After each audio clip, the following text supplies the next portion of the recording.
everybody, it's Deborah and it's cocktail time again. Here we are in beautiful Roussillon, which is in the Provence area of France, and it is fantastic. And I thought it would be a good opportunity for me to revisit sangria. I have tried to make sangria so many times and ends up on the cutting room floor because there's the bell of the church. Because I end up tasting it at the end of the video and going yuck. But here in Provence we have so many beautiful, inexpensive red wines. I was able to experiment and come up with a recipe that I really like. So let's get started. Number one, cut the fruit.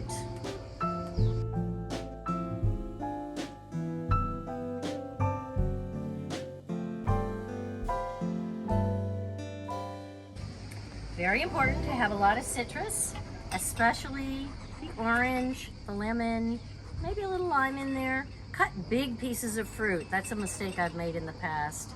They should be able to be eaten by people.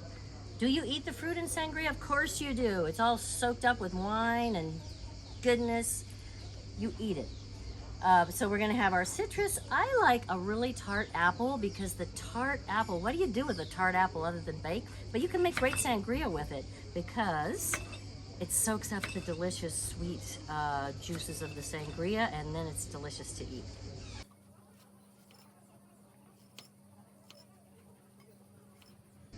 And finally, a little bit of apricot or nectarine. Everyone has their own favorite fruit they add to sangria. I love berries. There's not a whole lot of berries here in Provence, but I love blueberries, blackberries.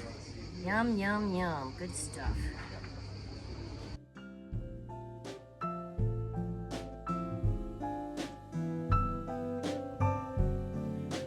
The guys are over there having a little glass of wine to prepare for the greatness of this sangria that is being made now. So typical sangria recipe, I'm going to tell you the recipe, which is a little bit bigger than what I'm going to make. It's a bottle of red wine. I'm going to use about a half.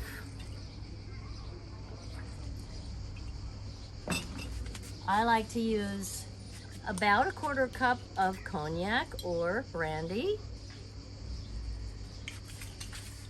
and about a 1/4 cup of my favorite Cointreau, which is from France, so vive la France. You can also add, maybe later after it's aged, you can add Pellegrino to give a little fizz to it. And orange juice. So with a bottle, about 3/4 of a cup.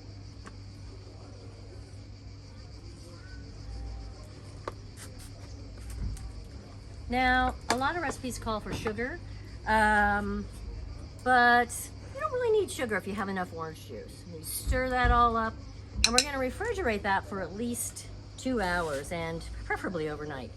Now, there's our beautiful sangria, and here's our already refrigerated sangria, which we are going to pour for those guys over there anxiously waiting for their sangria cocktail. Here we go.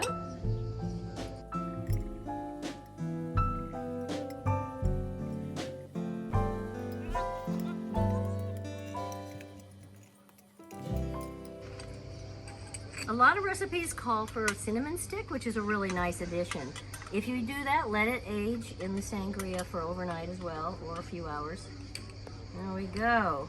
Ooh, too many fruits there. All right, guys, come and get it. Here's your sangria. So pretty. Santé. Santé. Cheers, sir.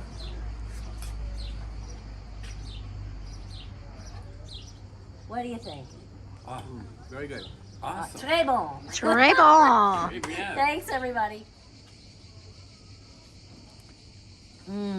Great. Sangria is a great party drink because you can make the pitcher ahead of time and just keep it cold in your fridge and pour it out. A little bit of the history of sangria.